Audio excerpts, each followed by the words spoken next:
2021's over. It's 2022, and that's insane because 2021 is when my channel really kickstarted. I'm pretty sure I grew 100% last year, now being at 400 subscribers, which thank you very much. But with the new year being a thing, I thought, why not usher it in with an Xbox Series X? Found this guy at Target, surprisingly, in store, not even online. So I walked into a random Target. They had two in store, and would have been the only it was the only chance I would ever be able to get one. So picked it up then and there. I'm gonna be recording and streaming on Xbox with this thing, but why not my first video being in 2022 be an unboxing video of the Xbox Series X? These things are scalped into oblivion, selling for sometimes, I think I saw once, $2,000. Most of them are 800 to 1,000 though. But I got one for retail price. Let's get into an unboxing. Before I actually unbox this thing, I thought, why not look at the box itself? Starting with the front, it obviously says Series X and Xbox in the top left corner, but it has a nice picture of the top of the Series X. And down on the bottom right side, it gives us some details about the Xbox itself.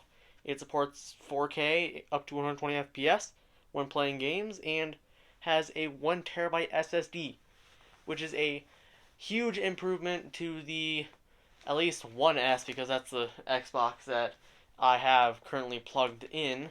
Never got the One X, and I'm pretty sure it's 512 gigabytes. So, and I had to buy a 2 TB external SSD for my Xbox to be able to play more games and have more saves. So 1 TB is already a huge improvement. Why not rotate this thing and really look into the details? On the side it says the exact same thing. 4K gaming up to 120 FPS, which is very nice. Also allows up to 8K high dynamic range. I'm not a computer guy, want to become a computer guy, but so I don't really know what that means. I'm gonna guess really good quality of image. Comes with the 1 TB solid state drive or an SSD. Allows for fast loading of games and high volume of storage, so you can have more games on your console. Has a variable refresh rate depending on what TV is plugged into, monitor, or whatever. My monitor's an old monitor, so I think it's actually worse than my laptop I have currently, which is 44 hertz. When my TV is pretty sure is maybe the same, maybe 36 or something like that. I don't know, but my TV is not the greatest TV in the world. Also has 4K Blu-ray player, which is surprising because I know it has backwards compatibility on all games. I'll be showing off that with Halo Infinite and Halo CE. If that works, I don't know. I'm pretty sure it has backwards compatibility, but we're gonna find out. And 4K Blu-ray, so you can play Blu-ray movies on your Xbox. That one surprises me. You could go out and buy a movie on Blu-ray and play it, which is honestly actually quite nice. And it shows what the package includes. It includes the Xbox Series X. At least I'd hope so.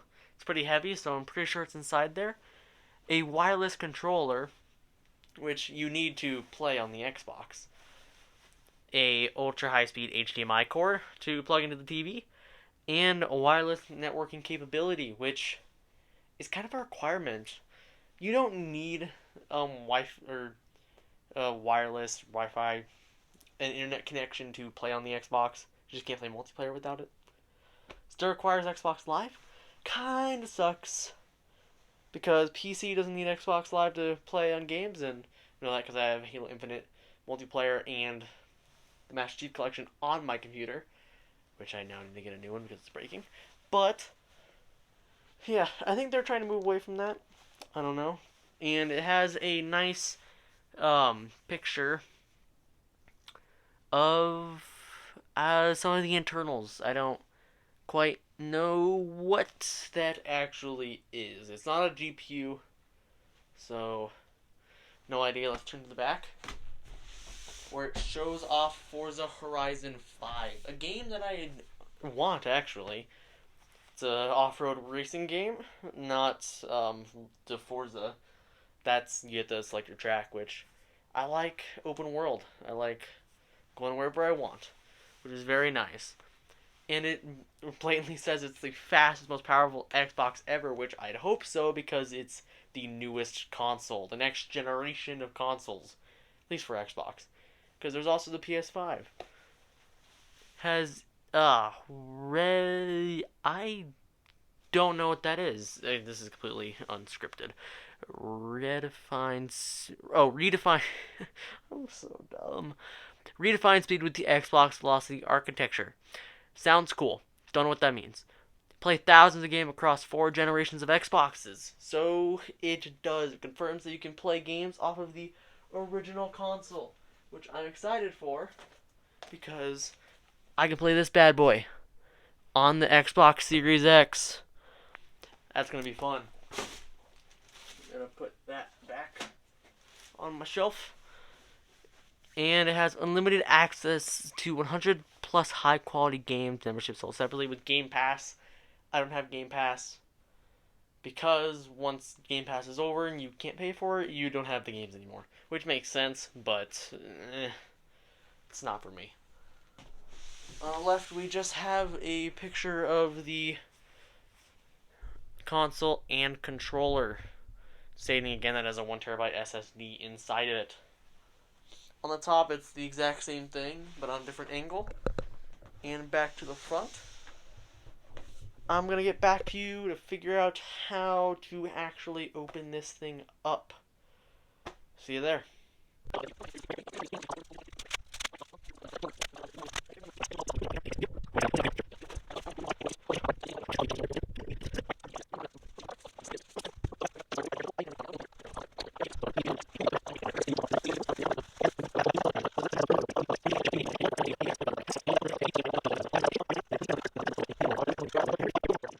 We go to the juicy part in the actual console itself. As we know, it comes with power cable, batteries for the controller, manual, and HDMI cord. I mean, I have to do it. I do it in every review unboxing. This really isn't a review. It's just, I don't know what it is. This is cool. Wow. That's awesome. It has some pads in the bottom to stop it from moving. That is beautiful. So we have some front here. Where you put the disc in. USB. I mean, I guess the last console only had one, so could have put 2 on there, like the 360 though. Callback, I guess. Sync button. The release button for the games. If you have a game in there, most of my games are physical, so if I were to get a new console, I had to have Series X. And the on button, the Xbox button, the Xbox logo. You press it, ooh, clicky. Cool. It's a clicky button. It's a nice clicky button. Got some green lights on the top. You can see it better like that. It's really fancy. And they're also really bright on the top. But in there you can see the fan. That is a massive fan. I can't tell if that either means it gets hot very easily or it's gonna stay really cool. I think it's a mix of both. On the side here, oh my god. You can actually have the option to put it down like this. And that's viable. I think I like the tower mini fridge type look to it. There's also an Xbox Series X mini fridge online that you can actually buy. I kind of want it. On the bottom you have the normal stand kind of sort of thing. It says Xbox.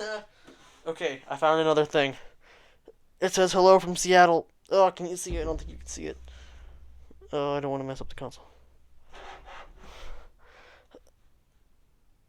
Oh, no, I don't think you can see it.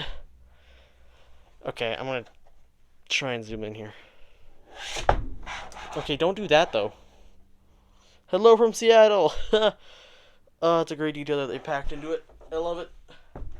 Love it so much. Like how they hide these little things across controllers and everything else. There's some dust in mine. I don't think you can see that, but there's dust in the grills up here. It's fine, I'll clean out the Q-tip. So on the side, got those. In the back is where the magic happens. Don't know what that's for, but they're this thing. But you have the storage expansion. That's nifty. So storage expansion. You have the HDMI out, which is what you want. You get the power cable, more ventilation. Also, that looks very open in there. I don't know if you can see that. It's very open, but that is a good thing. It is a very, very, very good thing. I'll get some better lighting over here. And then you have two USB and you have an Ethernet hookup. Always have to have the Ethernet hookup. My internet is not good, at least my Wi-Fi, so I need to use Ethernet. And then on the side, it says Xbox. And then you're back to the front. Alright, let's plug this thing in. I'm excited! To set up the console, the first thing you want to do is find a suitable place to put the Xbox. And if you're anything like me, you may want to clean or dust the area. Next, you can start plugging in the console. For some reason, I started with the HDMI cable, but you can do the power cable if you want to. Plug one end of the cable into your TV or monitor or anything else. I don't know what else there. Maybe you can plug it into a laptop. Don't know. And then the other side into the Xbox. After that, then you can do the power cable, like me, if you decide to actually follow this. So you want to plug into the power cable into a wall outlet or anything else that you can plug it into. For me, it's a power strip below my desk because there's no outlets really close to me. And then into the Xbox's port. Once that's complete, you can turn on the Xbox and get it set up. Now let's start talking about the actual console and using it itself. I started playing Halo Infinite with it, and playing it with 120 FPS is amazing. It's a vast improvement to the older 1X and S consoles that only allow you up to 60 FPS. Can't say much about its 4K capabilities as my TV is in 4K, but the console does have cross compatibility with games up to the Xbox 360. A little sad that they didn't add original Xbox. They really should. Would have loved to play Halo CE on that. So I did some Halo 3 and I had a blast with it. And of course, it's Halo 3, my favorite game. Why wouldn't I? But before I go, I know I don't post videos super often. This one had almost 3 weeks in between it. I think it actually does, and or will, depending on when this video actually gets out. But while you're waiting for a new video to drop, you should go check out RTL Gaming. The random nature of their videos is a nice breath of fresh air, and quite fun to watch. There will be a link to the channel in the description below the video. I recommend using that link because there are several RTL Gamings on YouTube, so if you just look up RTL Gaming, you may have a hard time finding it. With that, I hope you enjoyed the video. Today's completely random video, and I hope you guys have a good day. Oh god, I was right. My figures came down. Thank you, box.